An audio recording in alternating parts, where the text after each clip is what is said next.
ओम नमो भगवते वासुदेवाय। नमस्कार दोस्तों, ज्ञान ज्योतिष चैनल में आप सभी का स्वागत है। दोस्तों, सनातन धर्म में अधिक मास का विशेष महत्व बताया गया है। यह पवित्र महीना प्रत्येक 3 वर्ष में एक बार आता है और भगवान श्री हरि विष्णु को समर्पित माना जाता है। शास्त्रों में वर्णन मिलता है कि इस माह में किया गया जप, तप, दान, व्रत और पूजा सामान्य दिनों की अपेक्षा कई गुना अधिक फल प्रदान करती हैं। इसी पावन अधिक मास में आने वाली एकादशी का महत्व और भी बढ़ जाता है। चाहे वह कृष्ण पक्ष की एकादशी हो या शुक्ल पक्ष की, दोनों ही अत्यंत पुण्यदायी मानी जाती हैं। इस वर्ष अधिक मास की कृष्ण पक्ष की एकादशी 11 जून गुरुवार के दिन पड़ रही है। इस एकादशी को परमा एकादशी के नाम से भी जाना जाता है। इस एकादशी को कामना एकादशी भी कहते हैं।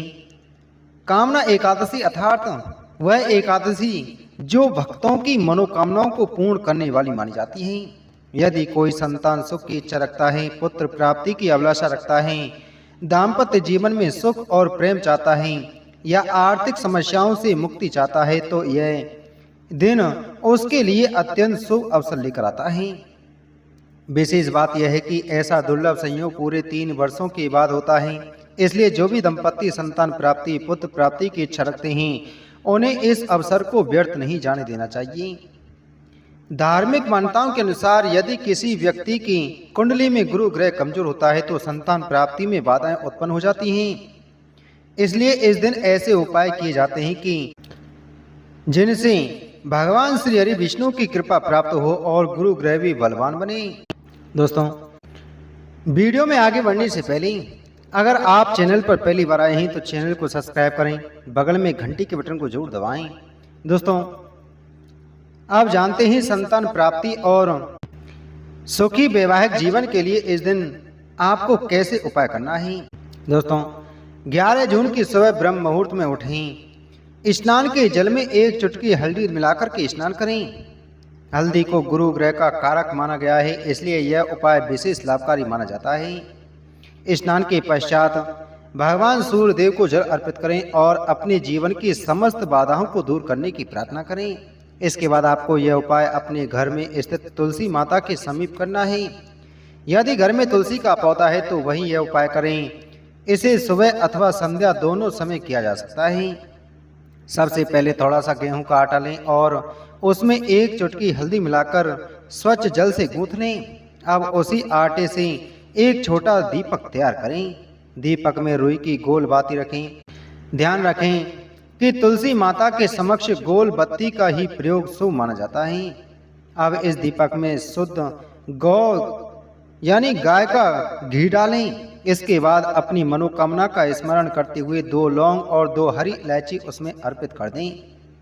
मतलब दीपक में ही आपको 2 लौंग फूल वाली और 2 हरी इलायची डालनी है। यदि आपके घर में सालग्राम भगवान विराजमान हैं तो उन्हें तुलसी के समीप स्थापित करें। उसके बाद तुलसी के 11 पत्ते लेकर सालग्राम भगवान को अर्पित करें। पत्ते चढ़ाते समय लगातार आपको ओम नमो भगवते वासुदेवाय नमः, ओम नमो भगवते वासुदेवाय नमः मंत्र का जाप करते जाना है। संध्या के समय तुलसी माता के समीप यह दीपक प्रज्वलित करें और 7 बार तुलसी माता की परिक्रमा करें।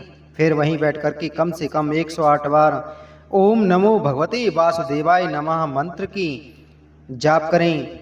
अपनी मनोकामना भगवान विष्णु और तुलसी माता के समक्ष प्रकट करें और संतान सुख, पुत्र प्राप्ति तथा परिवार में खुशियों की कामना करें। दोस्तों, इस प्रकार से आपको यह उपाय तुलसी माता के समक्ष करना है।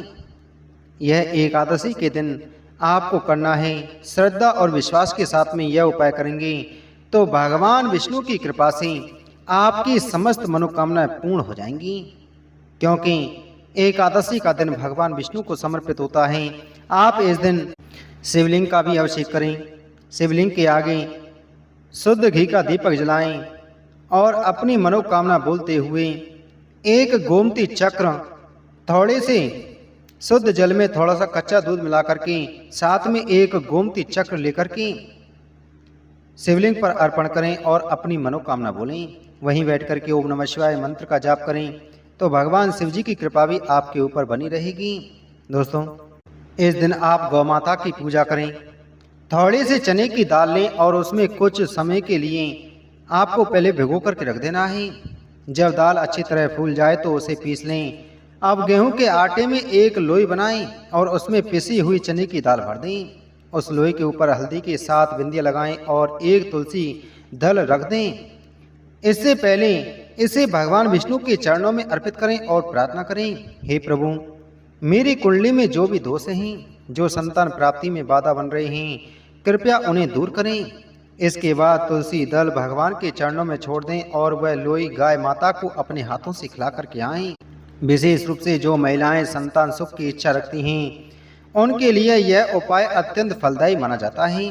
मानता है कि इस उपाय से गुरु ग्रह मजबूत होता है और संतान प्राप्ति के मार्ग में आने वाली बाधाएं धीरे धीरे समाप्त होने लग जाती हैं।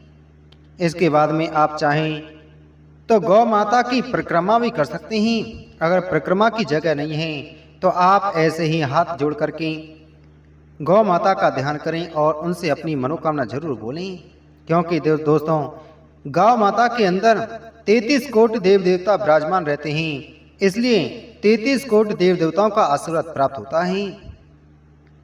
तो दोस्तों, उम्मीद है आपको जानकारी अच्छी लगी होगी, तो वीडियो को लाइक करें, वीडियो को शेयर करें। मिलते हैं आपसे अगली वीडियो में एक और महत्वपूर्ण जानकारी के साथ में। जय श्री कृष्ण।